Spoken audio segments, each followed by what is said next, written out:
திரு காலச்சக்கரம் நரசிம்மா அவர்களின் அத்திமலை தேவன் பாகம் 5 பகுதி 22 இரண்டாம் பகுதி. நேயர்கள் அனைவருக்கும் ஒரு வேண்டுகோள்.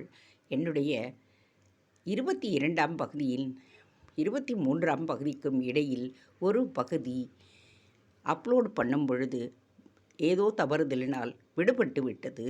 அதை இப்பொழுது இன்று வாசிக்கின்றேன். இதனை முடித்த பின்பு நேயர்கள் திரும்பவும் 23ஆம் பகுதியை இதன் தொடர்ச்சியாக படித்து கொள்ளவும். சிரமத்திற்கு மன்னிக்கவும். ஆதித்த கரிகாலன் கல்பலதாவிற்கு அளித்திருந்த அந்த வெள்ளிப்பெட்டகம் சன்னதியின் ஒரு மூலையில் அரச தம்பதிகளின் கண் எதிரேதான் வைக்கப்பட்டு இருந்தது. தனது பெரியப்பன் ஆதித்த கரிகாலன் கல்பலதாவுக்கு அளித்திருந்த பெட்டகம் அதுதான் என்பதை ராஜேந்திரன் அறிந்திருக்கவில்லை. இறக்கும் தருவாயில் குந்தவை தன்னிடம் தெரிவித்த பொக்கிஷங்களை பற்றிய முக்கிய குறிப்பு அந்த வெள்ளிப்பெட்டகத்தில்தான் இருப்பது என்பதையும் வீரமாதேவியும் அறியவில்லை. தான் தேடும் உக்ரோதயத்தை தான் பெருந்தேவி தன் மார்பில் அணிந்து கொண்டிருக்கிறாள் என்பதையும் வீரமாதேவி அறியவில்லை. மறுநாள் விடியலில் ராஜேந்திர சோழன் படைகளுடன் புறப்பட்டு சென்றான். அவனை வழி அனுப்பினாள் வீரமாதேவி. கணவன் புறப்பட்டு சென்ற பிறகு பொன்னாழியில் குந்தவை குறிப்பிட்டிருந்த பொக்கிஷங்களை பற்றிய குறிப்புகளை தேடும் முயற்சியில் இறங்கினாள் வீரமாதேவி. ராமானுஜ காஞ்சி. கங்கைக்கரையை கடைந்து வங்கதேசத்தை கைப்பற்றி வெற்றியை கொண்டாடி கொண்டிருந்தான் ராஜேந்திர சோழன். கங்கையை கடந்து தான் பெற்ற வெற்றியை கொண்டாடுவதற்காக கங்கை கொண்ட சோழபுரம் என்கின்ற ஒரு நகரத்தையே ஜெயங்கொண்டம் அருகே உருவாக்கி கொண்டிருந்தான். கங்கை கொண்ட சோழபுரத்தின் நடுவே தன் தஞ்சை எழுப்பியிருந்த பிரகதீஸ்வரர் ஆலயத்தைப் போலவே ஒரு ஆலயத்தை எழுப்ப அவன் தீர்மானித்திருந்தான். ஆலயத்தின் முதல் கல்லை கடல் மலையிலிருந்து ஒத்தாடை கோயிலுக்கு தனது பட்டத்து யானையின் மீது வைத்து எடுத்துச் சென்று கொண்டிருந்தான். ஒத்தாடை ஆலயத்தில் அதற்கு பூசைகள் செய்யப்பட்டு கங்கை கொண்ட சோழத்திற்கு எடுத்துச் செல்ல திட்டமிட்டிருந்தான் ராஜேந்திர சோழன். மக்கள் வெற்றி கோஷங்களை எழுப்ப யானையின் மீது அமர்ந்து முதல் கல்லை இரு கைகளாலும் பற்றியபடியே காஞ்சிக்குள் பிரவேசித்து கொண்டிருந்தான் ராஜேந்திரன். அதே சமயம் 16 பிராயங்களே நிரம்பிய வைணவ வாலிபன் ஒருவன் காஞ்சிக்குள் பிரவேசித்தான். அவனது பின்பாக சிறிது இடைவெளி விட்டு அவனது மனைவி நடந்து கொண்டிருந்தாள்.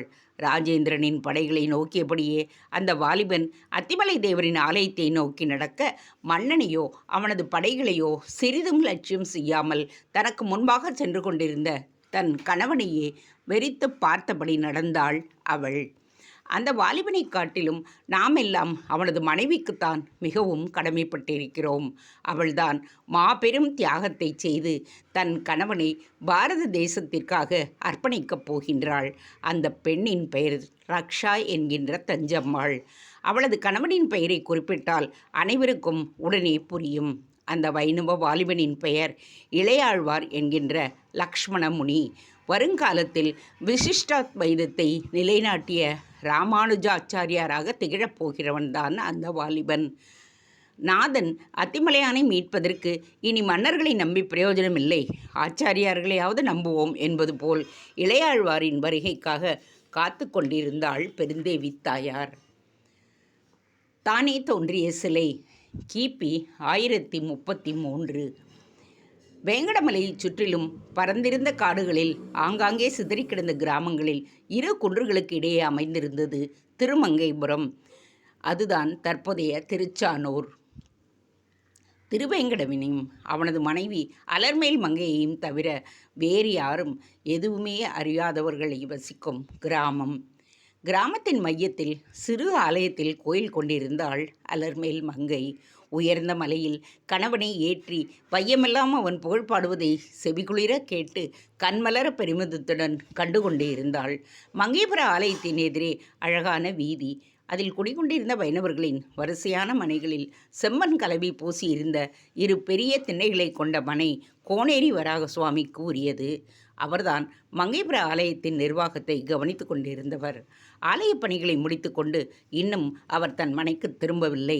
மங்கைபுர வாசிகள் தங்களது நீர் தேவைக்கு ஆலயத்தின் கிணற்றைத்தான் நம்பிக்கொண்டிருந்தனர். ஆலய பணிகளுக்கு அதிக நீர் தேவைப்பட்டதாக ஊர் மக்களின் தேவைக்கு வேறு ஏதாவது ஏற்பாட்டை செய்ய வேண்டும் என்று ஊர் பெரியவர்கள் ஒன்று கூடி பேசிய பொழுதுதான் கோனேரி சுவாமிக்கு அந்த யோசனை தோன்றியது. ஊரின் வடக்கே சேஷமலை காட்டுப்பகுதி இருந்தது. அதன் முடிவில் சேஷாதிரி என்கின்ற நாகமலை இருந்தது. நாகமலையிலிருந்து நழுவி ஓடிய காட்டாற்று அது ஒன்று கிழக்கு நோக்கி பாய்ந்து கொண்டிருந்தது. அதன் நீர் வீணாக ஓடுவதால் அதை ஊர்ப்பக்கமாக திருப்பி ஒரு குளத்தினை வெட்டி அதில் அந்த காட்டாற்று நீரினை நிரப்பலாம் என்கின்ற திட்டத்தை தீட்டியவர் கோனேரி சுவாமி. ஊர் மக்களுக்கு அந்த யோசனை மிகவும் பிடித்திருந்தது. ஆனால் அதற்கு தடையாக இருந்தது சேஷமலை காடுதான். சேஷமலைக்கு செல்லும் காட்டு வழி மிகவும் ஆபத்தானது. கொடிய விஷ நாகங்கள் மலிந்து இருந்தது. காட்டாற்று நீரை கிராமத்தை நோக்கி திருப்புவதற்கான பணிகளை மேற்கொள்வதற்கு அந்த வழியாகத்தான் செல்ல வேண்டியிருக்கும்.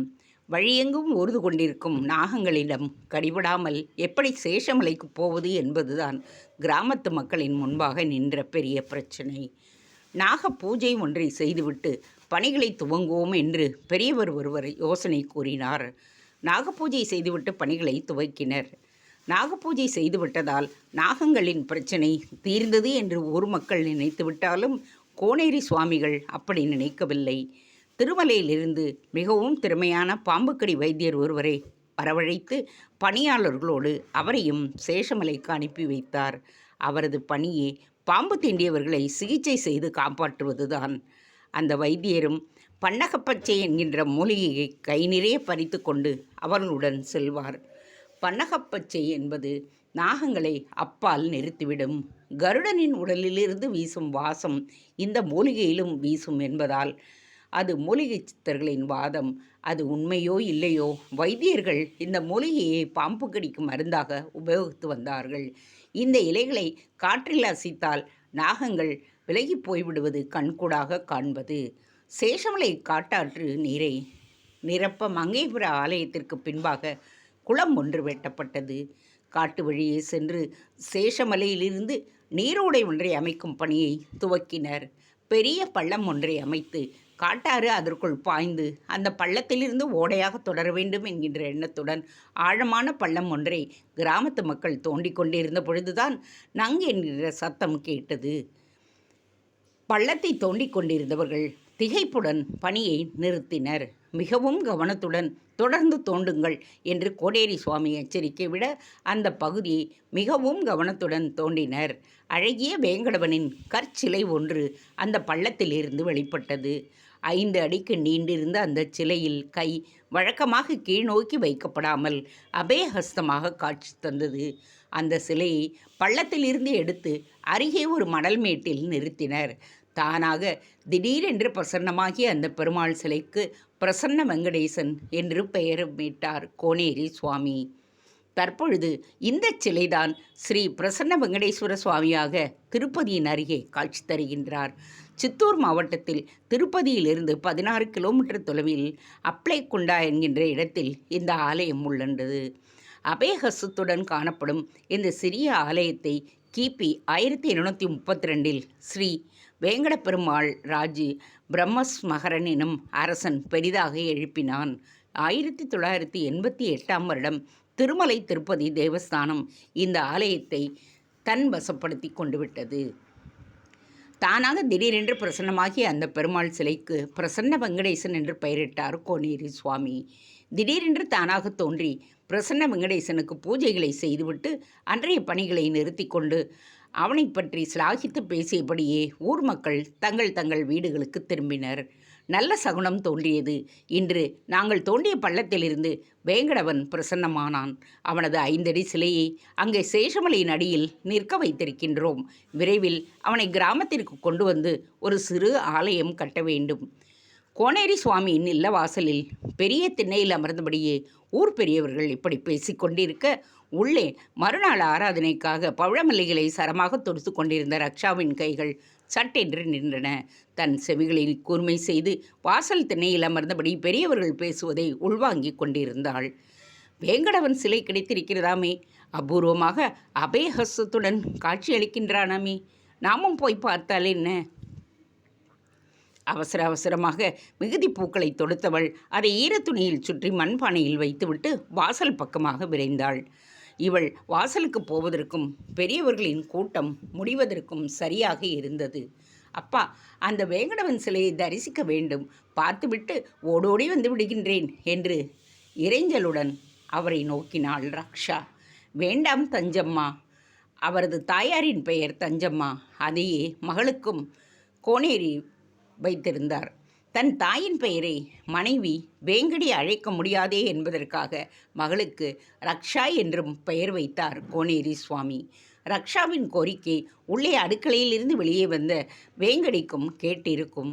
கையில் அகப்பையுடன் வேகமாக வெளியே வந்தவள், நன்றாக இருக்கிறது ரக்ஷா. வேங்கடவன் சிலையை பார்ப்பதற்கு நல்ல சமயத்தை தேர்ந்தெடுத்தாய். சூரியன் அஸ்தமித்து விட்டான். பகலிலேயே நாகங்களின் உபதிரவம் தாங்காது. இருள் வேலை, எல்லாம் நாளை காலையில் பார்த்து கொள்ளலாம். அகப்பை ஆட்டியவாறே பேசினாள் வேங்கடி. அம்மா, அதிக தொலைவு இல்லையே, இதோ காட்டை கடந்தால் மலையடிவாரம். வேங்கடவன் சிலையை பார்த்துவிட்டு ஓடோடி வந்து விடுகிறேன். பன்னகப்பச்சையை கையில் எடுத்துக்கொண்டே போகின்றேன். தாயை ஆவலுடன் நோக்கினாள் அவள். முடியவே முடியாது. உனக்கு விவாகம் நிச்சயமாகிவிட்டது. இன்னொருவர் வீட்டுக்கு மருமகளாக போகப் போகின்றாய். இத்தனை ஆசைகளை அடக்கிக் கொள்ள கற்றுக்கொள். போகும் இடத்தில் மற்றவர்களின் விருப்பத்திற்கு ஏற்பதான் நீ நடக்க வேண்டும் என்பதை உணர்ந்து இப்பொழுதே பெற்றோர் சொல்வதை கேட்டு நட. வேங்கடி கூற அதை ஆமாதிப்பது போல் தலையை அசைத்தார் கோனேரி சுவாமி. வேங்கடி போன்று அதட்டி பேசவில்லை என்றாலும் அவர் நைச்சியமாகவே பெண்ணுக்கு அறிவுரை கூறினார். ஆம் ரக்ஷா, திருமணம் நிச்சயிக்கப்பட்ட நிலையில் நீ இப்படியெல்லாம் தனியாக அலையக்கூடாது. உன்னை பார்த்தவுடனேயே அவர்களுக்கு பிடித்து விட்டது. நல்ல ஆசூரி குலத்திற்கு நீ மருமகளாக போகிறாய். நீ செய்த பாக்கியம் அது. நானும் பெரும்பூதூருக்கு போய் மணமகனை பார்த்துவிட்டுத்தான் வந்தேன். மாப்பிள்ளை இளையாழ்வார் லட்சணமாக இருக்கிறார், மேதாவியாக இருக்கிறார், தர்க்கநாணம் அறிந்தவர். அவர் குடும்பத்தாரிடம் உன்னை ஒப்படைக்கும் வரையில் நாங்கள் உன்னை பத்திரமாக பார்த்து கொள்ள வேண்டும். எனவே இப்போது போக வேண்டாம். நாளை காலை நானே அழைத்து போகின்றேன், கோனேரி வராக சுவாமி கூறினார். ஆமாம், நான் மங்கைபுரத்தில் இருக்கப் போவதே இன்னும் சில நாட்களுக்குத்தான். அப்புறம் எங்கே வேங்கடவனையும் மலர்மங்கையும் காண்பது? இனி கணவன் நில் என்றால் நிற்க வேண்டும், உட்கார் என்றால் அமர வேண்டும், கிட என்றால் கிடக்க வேண்டும். அவர் பெயர் என்ன? அதை கூட இன்னமும் சரியாக நீங்கள் கூறவில்லை. சற்றே எரிச்சலுடன் கூறினாள் ரக்ஷா. நீ என்னவோ அவர் பெயரை உச்சரிக்கப் போவதில்லை. அவர் பெயரை தெரிந்து கொண்டே என்ன செய்யப் போகிறாய்? வேங்கடி கேலியாக சிரித்தாள். அவரது பெயர் லக்ஷ்மணமுனி. இளையாழ்வார் என்றே அழைக்கின்றார்கள். திரு ஆருத்ரா நட்சத்திரக்காரர். நீண்ட ஆயுள், கீர்த்தி, பரமனின் அருள் அனைத்துமே சிறு வயதிலேயே கிட்டிவிடும். அவர் பெயரை நீ உச்சரிக்கவில்லை என்றால் என்ன? உலகமே அவரது பெயரை உச்சரிக்கப் போகின்றது, கோனேரி சுவாமி கூறினார். உங்களை சொல்லி தவறில்லை தந்தையே. இந்த திருமலை பகுதியை மண் ராசி அப்படி. மருமகனை மலை மீது உயர்த்தி வைப்பீர்கள், பெற்ற மகளை அடிவாரத்திலேயே நிறுத்தி வைப்பீர்கள். தெருக்கோடியில் அலர்மேல் மங்கையை அமர்ந்திருக்கும் தாங்கள் என்னை எங்கே உயர்த்தி வைக்கப் போகிறீர்கள்? சற்றே காட்டத்துடன் கூறியபடி சினத்துடன் சின்னையில் ஏறி அமர்ந்தாள் ரக்ஷா. அவளை விடுங்கள், நீங்கள் நீராடிவிட்டு வாருங்கள், உங்கள் மாலை ஆராதனைகளை துவக்குங்கள் என்று வேங்கடி கூற கோனேரி சுவாமிகள் தன் வீட்டிற்குள் நுழைந்தார். ரக்ஷா திண்ணையில் அமர்ந்து அலர்மேல் மங்கையின் ஆலய கோபுரத்தையே வெறுத்து நோக்கிக் கொண்டிருந்தாள். அவளது எண்ணங்கள் தன் வருங்கால நாதனை சுற்றி வலம் வந்தன. வேங்கடவனையும் அலர்மேல் மங்கையையும் தவிர இவள் யாரையுமே தொழுததில்லை. இவளது பொழுது அலர்மேல் மங்கைக்கு மலர் மாலைகளை தொடுப்பதிலேயே கழிந்து கொண்டிருந்தது. பெரும்போதூரில் ஒரு மாலவன் ஆலயம் இருப்பதாக தந்தை கூறியிருந்தாலும் அலர்மேல் மங்கையின் ஆலயம் போன்று அது வருமா? தன் மாலவன் பக்திக்கு பதி சேவை இடையூறாக இருக்குமோ? இவளது மனதை அவர் புரிந்து கொள்ளுவாரா? மாலவன் துதியை தவிர நர துதியை செய்ய மாட்டேன் என்கின்ற இவளது வைராகியத்தை அவர் ஏற்பாரா? மலையோனை தொழுதும் கரங்களை துயிலோனை நோக்கியும் குவிக்க மாட்டேன் என்று உரைத்தால் லக்ஷ்மணமுனி ஒப்புக்கொள்ளுவாரா? கணவரை தவிர அந்நிய புருஷர்களுக்கு பணியாற்ற மாட்டேன் என்கின்ற இவளது உறுதியை அங்கீகரிப்பாரா? 1000 கேள்விகள் மனதில் எதிரொலிக்க தன் இல்லத்திணையில் அமர்ந்திருந்தாள் ரக்ஷா. அப்பொழுது 8 பிராயங்களே நிறைந்திருந்த பக்கத்து வீட்டுச் சிறுவன் கோதண்டராமன் வாயிலுக்கு ஓடி வந்து அவள் முன் நின்றான். தஞ்சக்கா, சேஷமலை அடிவாரத்தில் வேங்கடவன் சிலை கிடைத்திருக்கிறதாமே, என் அப்பா அம்மாவிடம் சொல்லிக் கொண்டிருந்தார். வருகிறாயா? நாம் இருவரும் போய் பார்த்துவிட்டு வரலாம். கோதண்டம் கேட்க துணுக்குற்றாள் ரக்ஷா.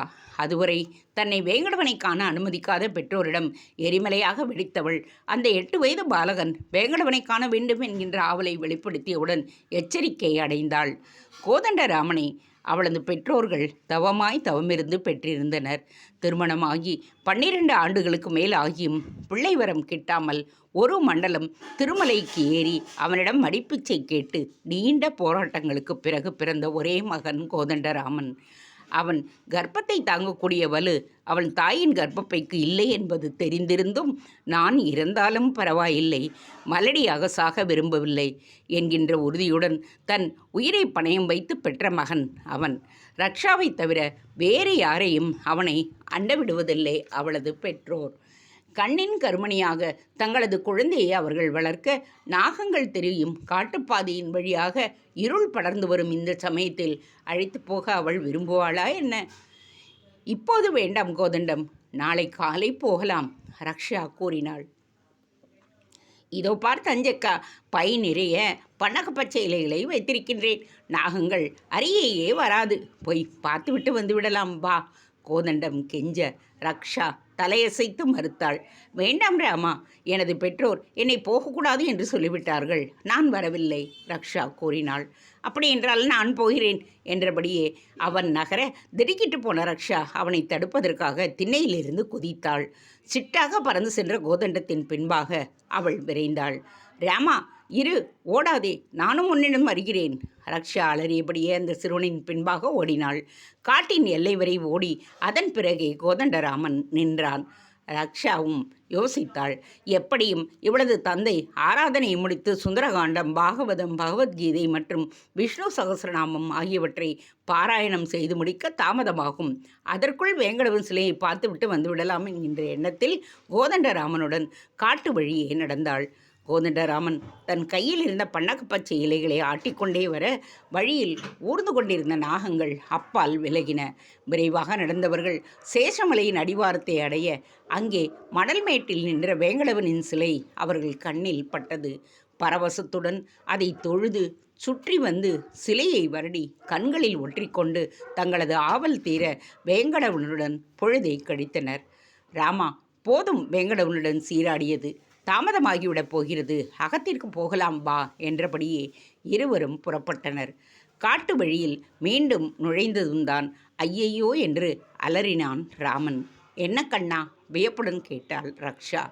பன்னகப்பச்சையை வேங்கடவனுக்கு அருகிலேயே மறந்து வைத்து விட்டேன், இப்போது என்ன செய்வது? கோதண்டராமன் கேட்டான். இதற்காக திரும்பிச் செல்ல வேண்டாம், தாமதமாகிவிடும். ஒன்று செய், நான் முன்பாக நடக்கின்றேன், நீ எனக்கு பின்பாக வா என்றபடியே பாதையில் நாகங்கள் ஏதேனும் இருக்கின்றதா என்று பார்த்தபடியே முன்பாக ரக்ஷா நடக்க அவளை பின்தொடர்ந்து வந்தான் கோதண்டராமன். இருள் படர்ந்து கொண்டே இருக்க பார்வை சரியாக தெரியவில்லை. காய்ந்த இலையில் உராயும் நாகங்களின் சரசர ஒலியை கொண்டுதான் எச்சரிக்கையுடன் அடிமேல் அடியெடுத்து வைத்து நடந்தாள். வேங்கடவனை காணும் ஆவலில் இருவரும் ஓடி வந்திருந்தனரே தவிர இருள் சூழ்ந்த காட்டில் ஒளிக்க என்ன செய்வோம் என்று அவர்கள் யோசிக்கவே இல்லை. சிறிது தொலைவுதான் நடந்திருப்பார்கள். திடீரென்று மிக அருகே சரசர என்று ஒலி கேட்க தஞ்சக்காய் என்கின்ற கோதண்டராமனின் அலறை கேட்டு திரும்பி நோக்கினாள் அவள். நிலத்தில் சுருண்டு கிடந்த அவனது பாதத்தில் பக்கமாக ஒரு சர்ப்பம் வேகமாக ஊர்ந்து செல்வதைக் கண்ட ரக்ஷாவின் உடல் அதிர்ந்தது. என்ன நடந்தது கோதண்டராமா? பதறினாள் ரக்ஷா. என்னை சர்ப்பம் தீண்டி விட்டது, ஈனஸ்வரத்தில் கூறினான் கோதண்டம். ஐயையோ, தவமிருந்து பெற்ற பிள்ளையல்லவா கோதண்டம். அவனது தாய் தந்தைக்கு 12 வருடங்களுக்கு பிறகு திருமலையில் நேர்ந்து பெற்றவனாயிற்றே. அவனுக்கு ஏதாவது நேர்ந்தால் இவளையல்லவோ அனைவரும் பழிப்பார்கள். கோதண்டத்திற்கு ஏதாவது நேர்ந்தால் அவனது பெற்றோர்கள் பிராணத்தியாகம் செய்து கொள்வார்களே. கைகளை பிசைந்தபடியே பரிதவித்த ரக்ஷா கோதண்டத்தை பார்த்தாள். கண்ணா, நீ இங்கேயே பத்திரமாக இரு, நான் ஓடோடி போய் வேங்கடவன் சிலை அருகே நீ வைத்திருந்த பன்னகப்பச்சை மூலிகையை கொண்டு வந்து விடுகின்றேன். சர்ப்பத்தின் விஷத்தை உடனே மிதித்துவிடும் அந்த பன்னகப்பச்சை என்று கூற கோதண்டராமன் வீறிட்டு அலறினான். என்னை இங்கே தனியாக விட்டுவிட்டு போகாதே, இன்னும் நிறைய சர்ப்பங்கள் என்னை தீண்டிவிடும் என்று அவளது சேலையை பற்றி கொண்டு கோதண்டராமன் அழ செய்வது அறியாது திகைத்தாள் ரக்ஷா. வேங்கடவா, உன்னை காண வந்ததற்கு இந்த சோதனையை தருகிறாயா? நீதான் கோதண்டராமனை எப்படியாவது காப்பாற்ற வேண்டும். தன்னை மறந்து கதறினாள் ரக்ஷா. வேங்கடவா, நான் புலம்போது உன் செவிகளில் விழவில்லையா? கோதண்டராமனை காப்பாற்று. நீ என்ன கேட்டாலும் தருகின்றேன். எனது உயிர் உட்பட இந்த குழந்தையை காப்பாற்றிவிடு. கண்களில் கண்ணீர் ஆறாக பெருக ரக்ஷா அலறி கொண்டிருந்த அதே நேரம் இவர்கள் வந்த பாதையில் ஒரு சிறு அசைவு. சிறு புள்ளியாக தெரிந்த வெளிச்சம் விரைவாக இவர்கள் இருந்த பக்கமாக வர நம்பிக்கையுடன் முன்னேறி வரும் அந்த ஒளியை பார்த்தாள் ரக்ஷா. மலைவாசி ஒருவன் தலையில் கூடை ஒன்றை கவிழ்த்தபடியே கையில் சுளுந்து ஒன்றுடன் தோளில் துணி மூட்டையுடனும் நடந்து வந்து கொண்டிருந்தான். ஐயா, காப்பாற்றுங்கள்! ரக்ஷா குரல் கொடுக்க ஓடோடி வந்தான் அந்த மலைவாசி. என்ன, பாம்பு தீண்டிடுச்சா? மறுபடி தோளில் கிடந்த பையனை எடுத்தபடியே சுளுந்தை ரக்ஷாவிடம் நீட்டினான். இதை பிடிச்சுக்க தாயி என்றவன் கோதண்டத்தின் பாதத்தை எடுத்து தன் மடியில் இருத்தி கொண்டு கடிப்பட்ட இடத்தை ஆராய்ந்தான். பிறகு துணி மூட்டையில் இருந்த ஒரு கத்தியை எடுத்து கடிப்பட்ட இடத்தை கிழித்தான். கோதண்டம் அச்சத்தில் கண்களை இறுக மூடிக்கொள்ள ரக்ஷா குனிந்து சுளுந்தை காட்டி அந்த மலைவாசி சிகிச்சை செய்வதற்கு வசதியாக அழுத்தி பிடித்தாள். கோதண்டராமனின் கிழிப்பட்ட பாதத்திலிருந்து குருதியை உறிஞ்சி அருகில் இருந்த புதரில் துப்பினான் அந்த மலைவாசி. 3 முறை அவன் அப்படி செய்து முடிவில் தன்னிடம் இருந்த பன்னகப் பச்சையை அதில் வைத்து கட்டினான். இனிமேல் பயமில்லை தாயி, குழந்தை பிழைச்சுக்குவான். இந்த இருட்டு நேரத்தில் இந்த பக்கம் குழந்தையை அழைச்சிட்டு வரலாமா தாயி? பரிவுடன் கேட்டான் அந்த வனவாசி. வேங்கடவன் சிலை ஒன்று பூமியின் அடியிலிருந்து கண்டெடுத்திருக்கிறார்கள். அதை பார்ப்பதற்குத்தான் வந்தோம். இருட்டிவிட்டது, ரக்ஷா கூறினாள். வேங்கடவன் சிலையை பார்க்க வந்தீங்களா? நல்ல வேளை, அவன்தான் என்னை இந்த பக்கமாக அனுப்பி வச்சான். இல்லைன்னா என்றவன் கோதண்டராமனை அர்த்தத்துடன் பார்க்க ரக்ஷாவுக்கு உடல் தூக்கி வாரி போட்டுவிட்டது. எவ்வளவு பெரிய அபவாதத்திலிருந்து இவளை காப்பாற்றி இருக்கின்றான். இந்த மலைவாசிக்கு என்ன நன்றி கூறினாலும் போதாது. ஐயா, குழந்தையை காப்பாற்றியதற்கு மிகவும் நன்றி. என்னால் தங்களுக்கு கொடுக்க முடிந்தது இதுதான். இதை வாங்கிக் கொள்ளுங்கள். தனது கையில் இருந்த சொர்ண வளையல்களை கழற்றி அவனிடம் நீட்டினாள் ரக்ஷா.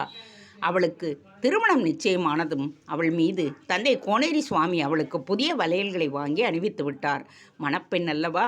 அந்த புதிய வளையல்களில் ஒன்றைத்தான் அந்த மலைவாசியிடம் நீட்டினாள் ரக்ஷா. சொக்க தங்க வளையல், புத்தம் புதுசாய் இருக்கு. உனக்கு திருமணம் நடக்கப் போகுதா? அதை போய் எனக்கு தெரியே தாயி. நான் உன்னை ஒன்றுமே கேட்கலையே. பிள்ளையை அழிச்சிக்கிட்டு பத்திரமாக புறப்பட்டு போத்தாயி என்றபடியே பச்சிலை மற்றும் கத்தியை மூட்டைக்குள் வைத்தபடியே எழுந்தான் அந்த மலைவாசி.